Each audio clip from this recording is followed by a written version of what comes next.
अच्छा, मैं भविष्य वक्ता हूँ क्या? मुझे पता होता तो मैं ही अपने आप एनालिसिस करते हैं तो जानना मैं चाहूंगी आपसे। आप हमारे सीनियर हैं तो जानना चाहूँगी। मैं इतना जानता हूँ कि SC ST OBC माइनॉरिटी इस बार बीजेपी को वोट नहीं करने जा रहा है। तो जो गाय पालेगा वही दूध खाएगा ना। मीडिया जिसने बनाया उसको फायदा है। मीडिया आप बनाइए। तो बहन जी को खुद मीडिया बनाना चाहिए, तभी मीडिया आपकी बात उठा। बहन जी आपको इंटरव्यू देंगी। जितने मौर्य हैं, जितने कुर्मी हैं, जितने लोधी हैं, जितने नाई हैं, जितने गड़रिया लोग हैं, ये सब लोकपासी लोगों को इन्होंने मान्यवर काशीराम साहब और बहुजन समाज पार्टी ने नेता बनाए। तो ये जो नेता लोग जय भीम करना सीख गए, जय भीम करने के बाद वो मिशन से भटक गए। जो बहन जी ने एक एक्सप्रेसवे बनाया था जिसको यमुना एक्सप्रेसवे कहते हैं, जो आगरा से चलकर दिल्ली की तरफ जाता है, और 2022 में तो लखनऊ जाएगा ये हाथी, और 2024 में ये हाथी दिल्ली पहुंचेगा। और आप देख रहे हैं सम्यक इंडिया टीवी।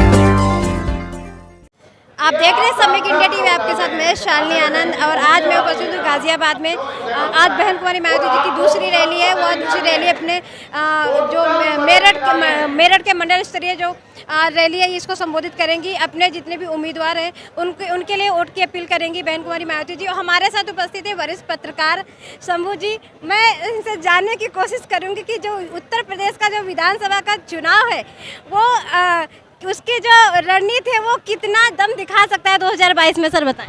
मतलब क्या, किसका रणनीति? जो राजनीति चल रही है उत्तर प्रदेश में, ठीक है, वो सभी पार्टियों को लेकर, तो क्या दम दिखा सकती है 2022 में? कौन सी पार्टी आंकड़ा पार करेगी, कौन सी पीछे रहेगी? अच्छा, मैं भविष्य वक्ता हूँ क्या? मुझे पता होता तो मैं ही अपने आप एनालिसिस करते हैं तो जानना मैं चाहूंगी आपसे। आप हमारे सीनियर हैं तो जानना चाहूंगी। मैं इतना जानता हूँ कि SC ST OBC माइनॉरिटी इस बार बीजेपी को वोट नहीं करने जा रहा है। हाँ, अगर वो वोट बटेगा तो बीजेपी आएगी। बाकी लोग नाराज है बीजेपी से, बीजेपी को वोट नहीं देना चाहते हैं। बहुजन समाज पार्टी कहाँ पे दिख रही है? बहुजन समाज पार्टी के पास उसका अपना कैडर वोट तो है, वो उसके साथ बना हुआ है, फायदा हो रहा है उसको। अगर BSP के पास मुस्लिम और OBC के वोट आते हैं, और जैसा कि उन लोगों का कहना है कि सवर्ण भी वोट कर रहे हैं, तो जीत जाएगी। लेकिन मुझे लग रहा है कि जनरल कैटेगरी के लोग अभी वोट कर रहे हैं बीजेपी को। तो गाजियाबाद का जो जितना भी उम्मीदवार है वो कहाँ तक लग रहा है, वो कितनी सीटें पार कर पाएंगे? नहीं, ऐसे मैं नहीं बता पाऊंगा। ये 400 विधानसभा सीटें हैं। मैं ओवरऑल बता रहा हूँ कि लोग बीजेपी से नाराज हैं, लेकिन वोट बहुजनों का जो वोट है वो बट रहा है। मुस्लिम्स का बट रहा है, पिछड़ों का बट रहा है, शेड्यूल कास्ट का वोट यूनाइट है बहन जी के साथ, जैसे सवर्ण वोट यूनाइट है मतलब बीजेपी के साथ। तो कैडर के हिसाब से BSP बड़ी पार्टी है, 25% वोट है उसके साथ। लेकिन चुनाव आप 25% से नहीं जीतते हैं मैडम, आपको 45% वोट चाहिए। तो सवाल है कि वो 15% वोट, 20% वोट और कहाँ से आएगा? क्या वो मुस्लिम से आएगा, क्या वो पिछड़ा आएगा? लोग कह रहे हैं जनरल कैटेगरी से आएगा। मेरी जितनी समझ है उसमें जनरल कैटेगरी के लोग स्कूल कॉलेज के लिए वोट नहीं करते। वो वोट करते हैं मुसलमान को टाइट करने के लिए, वो वोट करते हैं आरक्षण खत्म करने के लिए। तो वो बीजेपी को करेंगे, ये मेरी निजी राय है। कल बहन जी ने सारी बातें क्लियर कर दी, साफ कर दिया, और उन्होंने विपक्षी दलों पर भी, मीडिया को भी आड़े हाथों लिया है, और कई सारे मुद्दों पर उन्होंने बात किया है। लेकिन जो मीडिया पर उन्होंने बात किया है, क्योंकि आप मीडिया पर बात बहुत अच्छा करते हैं, तो मीडिया को जो आड़े हाथों लिया है, मीडिया पूंजीपति मीडिया है, जो जातिवादी मीडिया, उसका क्या? अरे मैडम, तो जो गाय पालेगा वही दूध खाएगा ना। मीडिया जिसने बनाया उसको फायदा है। मीडिया आप बनाइए। बहन जी को खुद मीडिया बनाना चाहिए, तभी मीडिया आपकी बात उठा। बहन जी आपको इंटरव्यू देंगी बताइए? बिल्कुल नहीं देंगे। फिर तो बहुजन नेताओं के साथ प्रॉब्लम है कि उसे भी नहीं पता है कि मीडिया उसके खिलाफ है। पहले पता चल दीजिए, शायद अब पता चल गया हो। ये थे हमारे साथ शंभू जी, जिन्होंने अपने तीखे जवाबों से समाज को आईना दिखाया है। सर क्या नाम है? आई एम अनिल कुमार, मैं बहुजन चिंतक सामाजिक कार्यकर्ता हूँ। आप बहन जी आ रही हैं तो इस पर क्या कहेंगे आप? हाँ बिल्कुल, बहन जी आ रही हैं, ये एक सच बात है। और अभी शंभू जी से बात हो रही थी तो वो खुल के नहीं बता पाए, मैं आपको खुल के बताता हूँ कि कैसे बहन जी आ रही हैं। हालांकि नीतियों पे चर्चा होनी चाहिए, रणनीतियों पे कभी पब्लिक में चर्चा नहीं होनी चाहिए। लेकिन एक चीज़ वैसे बता देता हूँ, अर्थमेटिक बता देता हूँ कि बीएसपी का जो कैडर वोट है वो आप देख रहे हैं कि पिछले 30 साल से जय भीम वो आइए ये पूरा इंटैक्ट है पिछले 30 साल से और बढ़ता बढ़ता बढ़ता चला जा रहा है। तो ये 24 से 25% वोट बीएसपी का फिक्स है। इसके साथ साथ मुस्लिम वोट जो इस समय जो बीजेपी के सताया हुआ त्रस्त, और उन्हें पता है कि सपा अकेले वोट लेकर के और वो मुस्लिम का कुछ भला नहीं करती, तो बीएसपी में मुस्लिम वोट आएगा।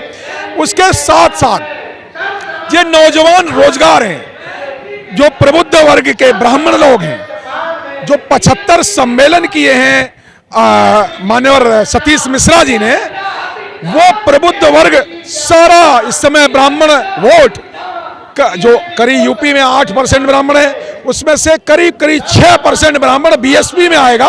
वो इसलिए आएगा कि 600 से ज्यादा तो इनकाउंटर किए योगी ने। जो देखिए दलितों के बलात्कार रेप वो अलग घटनाएं हैं, बलात्कार रेप की वो अलग हैं।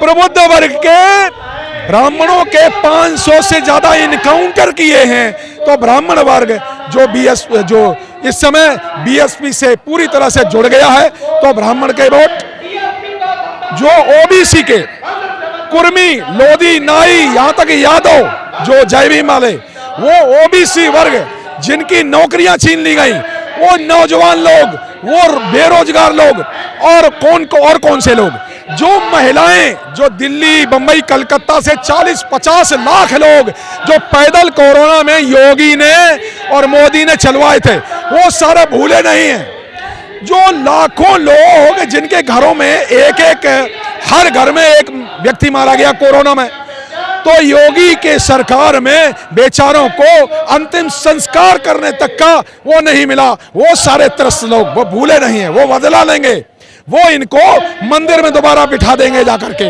और ये जो बहुजनों की सरकार पूरी फुल मेजॉरिटी से आएगी, थोड़ी मोटी मेजॉरिटी से नहीं।